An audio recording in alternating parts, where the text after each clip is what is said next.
Faisal Salum Abdalla ni Mtanzania aliyezaliwa huko Zanzibar mnamo mwaka 2000 tarehe 11 mwezi Januari mwaka 2000.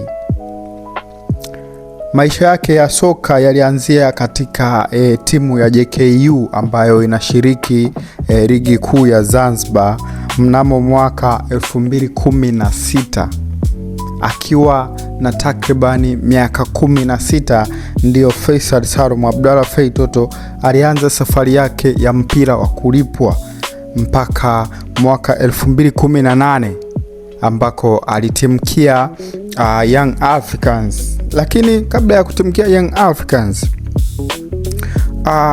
nikukumbushe tu kwamba hakikisha umesubscribe, lakini pia umeturn on all notification ili uwe mtu wa kwanza kabisa kupata kila update ambazo sisi tunakuwekea hapa kila time, kila saa na kila wakati. Yes. Fei Toto amecheza ndani ya kikosi cha JKU kuanzia mwaka 2016 mpaka mwaka ule wa 2018 ambako alicheza kwa mafanikio makubwa akiwa na kikosi kile cha JKU kinachoshiriki ligi kuu ya Zanzibar. Baada ya hapo kituo kilichofuata kilikuwa ni Yanga, akitoka pale JKU mnamo mwaka 2018 ambako amekuja Tanzania bara. Alivuka maji akafata mpira Tanzania bara, akafata ndoto zake Tanzania bara ambako amecheza akiwa na kikosi cha wananchi kwa takribani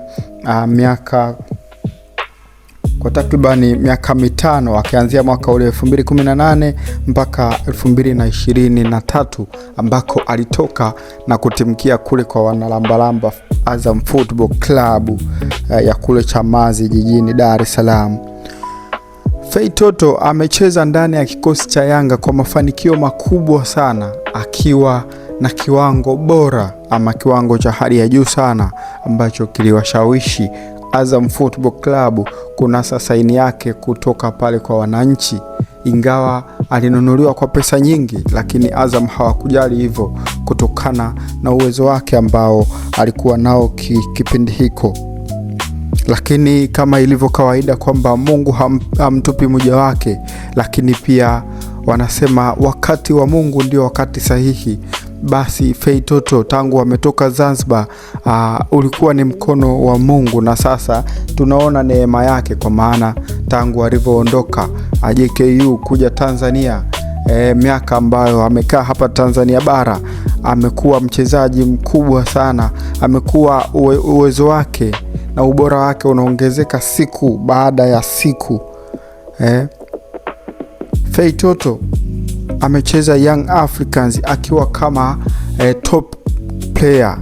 Yani tunapozungumzia top player ni wale wachezaji ambao lazima awekwe katika squad ambayo inaenda kucheza mechi husika. Fei Toto ni mchezaji ambaye hajawahi kupata injury ambayo ilishawahi kumweka nje zaidi ya wiki moja, haijawahi kutokea. Kwa hiyo unaona jinsi gani Fei Toto ni mtu ambaye amebarikiwa, ni mtu ambaye amechaguliwa na Mungu. Kwa hiyo baada ya kutimkia kule kwa wanalambaramba Azam Football Club mwaka 2023 amekaa baada ya kutimkia kwa wanalambaramba mwaka 2023 amekaa mpaka mwaka 2026 ambao mwaka huu ametimkia kule katika viunga vya Msimbazi jijini Dar es Salaam. Fei Toto anazidi kukata mitaa ya Msimbazi.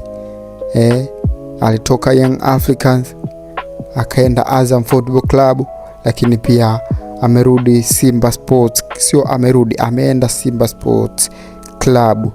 Fei Toto amekuwa ndio hadithi kubwa ambayo inasikika kwenye masikio ya baadhi ya watu wengi sana hapa Tanzania. Ametrendi kiasi kwamba sio hapa Tanzania tu, hata nje ya Tanzania wanajua jina lake na wanatambua uwepo wake katika hichi kipindi cha usajili. Ndiye mchezaji ambaye ameweza kusimamisha nchi kusimamisha vyombo vya habari visiwe na habari nyingine ya kuzungumzia, bali usajili wake na uhamisho wake sio kutoka sehemu nyingine kwenda nyingine, ni kutoka Azam Football Club kujiunga na Simba Sports Club ya Kariakoo jijini Dar es Salaam. Kwa hiyo Fei Toto ameonekana kuwa ndiye mchezaji ambaye anashikilia rekodi ya mchezaji wa kwanza kuhitajika na vilabu vyote viwili, lakini kwa gharama kubwa kuliko mchezaji yeyote kuwahi kutokea katika historia ya mpira wa Tanzania. Huyo ndio Fei Toto. Noma sana, hatari sana. Fei Toto amejiunga na Simba Sports Club kwa shilingi za Kitanzania, dola za Kimarekani. Nisikwambie, nitakwambia katika next update. Make sure umesubscribe, lakini pia uwashe notifications zako ili baadaye tunapokutana tuna enjoy, tunapokutana tunapata historia kama hizi za mchezaji huyu wa Simba Sports Club. Mimi sina la ziada, tukutane tena wakati mwingine kwa ajili ya kupata muendelezo wa hiki ambacho tumekuletea hivi sasa. Mimi sina la ziada, nikutakie wakati mwema, tukutane baadaye. Bye bye.